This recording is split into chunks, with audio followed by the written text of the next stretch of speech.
আমার কথা শোনার জন্য আবারও আপনাদের ধন্যবাদ।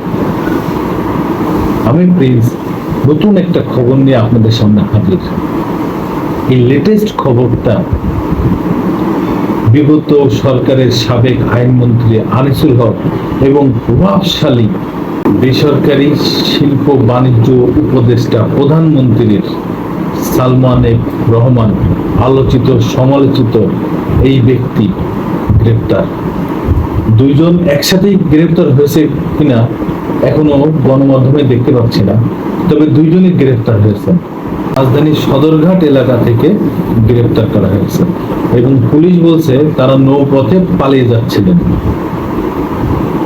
এই দুই ব্যক্তি একসাথেই আমার ধারণা গ্রেপ্তার হয়েছেন, যেহেতু পুলিশ এইভাবে বলছে যে তারা নৌপথে পালিয়ে যাচ্ছিলেন, তো সেই হিসেবে আমার মনে হচ্ছে যে তারা দুজন একসাথেই ছিলেন, তারা পালিয়ে যাচ্ছে নৌপথে।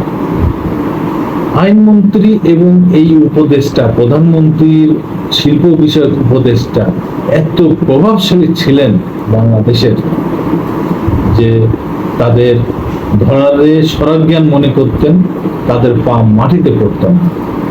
আজকে সেই মানুষ দুইটা পুলিশের হাতে বন্দী।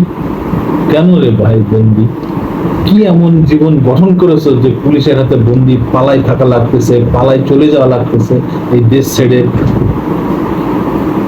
একটা ছোট্ট একটা কবিতা আমার মনে পড়ছে, কবিতাটা কাল লেখা, আমার সঠিক মনে পড়তেছে না, কিন্তু কবিতাটা দুইটা লাইন মাত্র আমার মনে পড়তেছে। কবিতাটা হচ্ছে, এমন জীবন করিও গঠন, হাসিবে তুমি কাঁদিবে ভুবন। কি চমৎকার একটা কথা, কি চমৎকার একটা লাইন, যে আমি এমন জীবন গঠন করব, আমি হাসব, কিন্তু আমার জন্য মানুষ কাঁদবে। আর এই ব্যক্তিরা এমন জীবন গঠন করেছে যে তাদের জন্য মানুষের বিন্দু পরিমাণ দয়া মায়া কিচ্ছু নেই। তারা এই দেশের জনগণের ভয়তে পালাই বেড়াচ্ছে। এত ক্ষমতাশালী বাংলাদেশে তারা ছিল। একজন আইনমন্ত্রী খুব দাপটের সাথে সে এই বাংলাদেশের মাটিতে চলাচল করেছে, আজকে সে পুলিশের হাতে বন্দী। প্রধানমন্ত্রী শিল্প বিষয়ক উপদেষ্টা, যে ব্যবসা বাংলাদেশের টোটাল ব্যবসা তার হাতের মুঠোয় ছিল, সেই সালমান এফ রহমান আজকে পুলিশের হাতে বন্দী। এদের দাম্ভিকতা, এদের অহংকার এত উপরে ছিল যে বাংলাদেশের মানুষকে তারা মানুষ মনে করতো কিনা আমার সন্দেহ আছে। কি জীবন তোমরা গঠন করলা?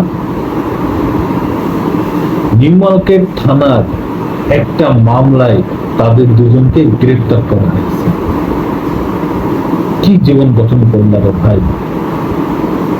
যে এই দেশে জন্ম তোমাদের, এই দেশেই তো তোমাদের মৃত্যু, কারণ বাংলাদেশের মানুষ তোমরা। আজকে এই বাংলাদেশ থেকেই তোমরা পালিয়ে বেড়াচ্ছ।